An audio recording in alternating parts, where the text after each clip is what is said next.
Сәлем бәріне. Бүгін біз 9-шы сыныптың 20-15 есебін шығарамыз. Бұл жерде сүйір бұрыштардың синустары арқылы осы алгебралық қосындының мәнін көрсетіп тұр.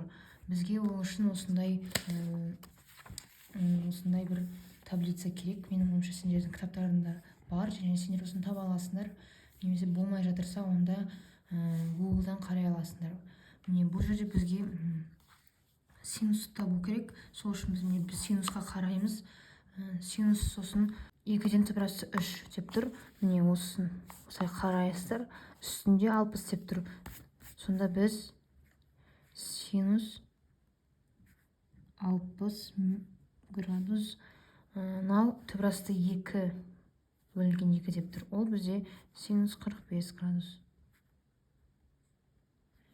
Келесі түбірасы 3 бөлінген 2. Бұл жерде уже косинусты қараймыз. Себебі берілгенде соны сұрап тұр. Міне бұл жерде бізде косинус 30 минус бұл жерде косинус 45.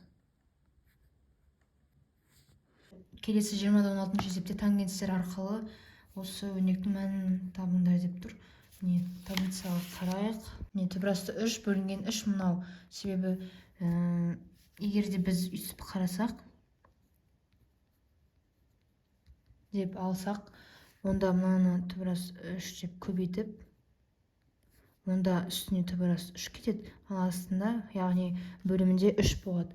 Бұл міне осы санға ие.